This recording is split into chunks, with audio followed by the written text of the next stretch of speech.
Bonjour, bienvenue dans cette nouvelle vidéo. Alors aujourd'hui, je vous montre comment monter le STC 3028 en 12 volts. Donc c'est similaire au 220 volts. Jusque là, il faut respecter les bornes pour éviter les différents courts-circuits et faciliter vraiment la bonne marche du thermostat et voilà quoi, pour avoir un bon résultat. Donc là, on se dit à tout à l'heure après le générique.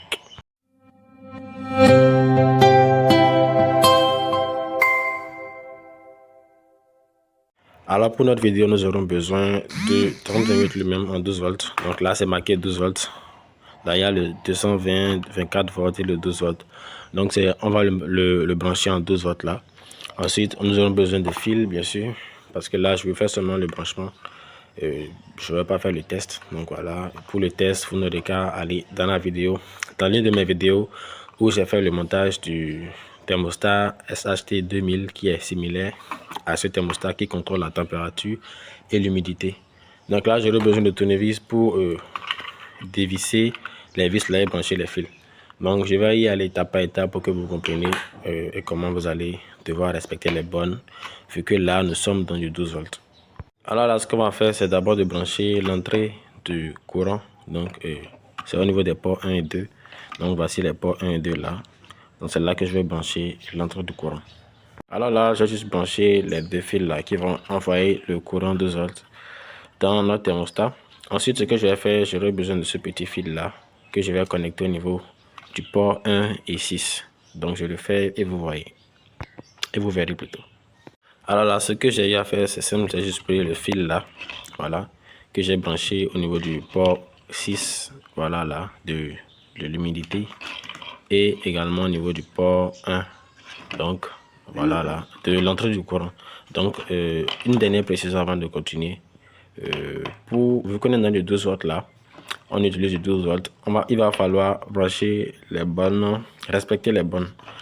Donc là, ce que j'ai eu à faire, j'utilise le fil rouge pour la borne positive et le fil le fil jaune plutôt pour la borne négative. Donc au niveau du 1, je mets la borne plus. Donc c'est ce que j'ai fait avec le fil rouge. Et au niveau de la borne 2, je mets la borne négative, donc le fil jaune. C'est tout ce que j'ai eu à faire. Ensuite, le fil rouge sera tiré du port 1 et amené au niveau du port 6. C'est ce que j'ai eu à faire là avec ce petit fil là.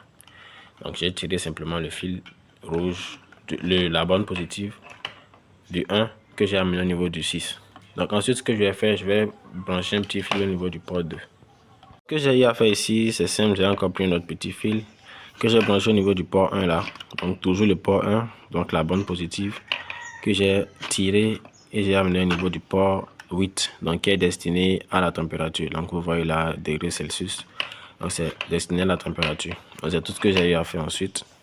Ce que je vais faire par la suite, c'est de connecter deux petits fils au niveau du fil qui est relié au port 2. Donc le voici. Donc j'ai déjà connecté un petit fil. Là, ce que je vais faire, c'est de connecter un deuxième petit fil. Donc là, ce que j'ai fait, j'ai connecté le deuxième petit fil là au niveau du fil qui est connecté au niveau du port 2. Donc le fil qui est connecté au niveau du port 2, le voici là. Et sur ça, j'ai connecté deux autres petits fils, comme ça. Donc ce que je vais faire maintenant, je vais connecter notre résistance chauffante, 12 volts, que je vais connecter, vous verrez comment ça se fait, en 12 volts bien sûr.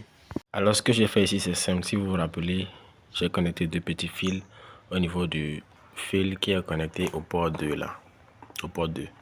Alors ce que j'ai eu à faire, j'ai pris un des fils qui est connecté au niveau du fil du port 2. J'y ai connecté le fil d'une résistance chauffante. J'ai plutôt connecté un des fils de la résistance chauffante. Donc il faut savoir que la résistance chauffante n'a pas de borne. Donc c'est un appareil qui n'a pas de borne.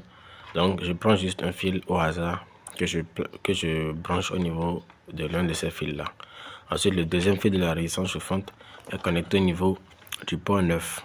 Donc le port 9, 8 et 9, si vous vous rappelez, ce sont les ports destinés à la température. Donc il est connecté là, tout simplement. Donc ce que je vais faire maintenant, c'est de connecter le transformateur du brumisateur 12 volts. Alors voici le transformateur du brumisateur 12 volts. Donc cet appareil va nous permettre de convertir l'énergie 12 volts reçue des batteries solaires en 24 volts pour que la tête du brumisateur puisse fonctionner et produire la brume. Parce que la tête du brumisateur là fonctionne en 24 volts. Donc, c'est ce transformateur que nous allons utiliser. Donc, il prend en in le 12 volts et il sort en out le 24 volts. Donc, voilà. Et pour le connecter, c'est simple. Donc, c'est le que nous allons connecter d'abord au thermostat avant de connecter le brumisateur. Donc, pour le connecter, on va utiliser les deux premiers fils là de la gauche, rouge et noir. Donc, ces deux fils là. Je prends le premier fil rouge, non, le fil rouge plutôt, qui est destiné à la bande positive, que je place au niveau du port 7. Donc, c'est lui qui est placé là, au niveau du port 7. Ensuite, je prends le deuxième fil noir qui est juste à côté du fil rouge là. Donc, le deuxième en partant de la gauche, que je connecte au deuxième petit fil. Vous vous rappelez, l'un des fils qui était connecté au fil du port 2. Donc, au niveau du deuxième petit fil, donc la bande négative est connectée là. C'est tout ce que j'ai à faire. Là, notre branchement est prêt. Tout ce qu'on a à faire maintenant, bon là, je ne pourrais pas tester parce que le brumisateur, il est dédié au 220 volts parce qu'il est venu avec son chargeur. Donc, pour ne pas endommager ce brumisateur, pour ne pas couper le fil, je serai obligé de ne pas faire de test. Mais déjà, pour connecter le brumisateur, c'est au niveau des fils là, le fil jaune et le fil noir qui restent. Donc, les deux fils qui restent au niveau du transformateur. Donc, pour connecter, on va utiliser le fil jaune pour connecter à la bande positive et le fil noir pour la connecter à la bande négative du brumisateur. Maintenant, comment reconnaître la bande positive et la bande négative du brumisateur? C'est simple, tout ce que vous avez à faire en fait, c'est de couper là.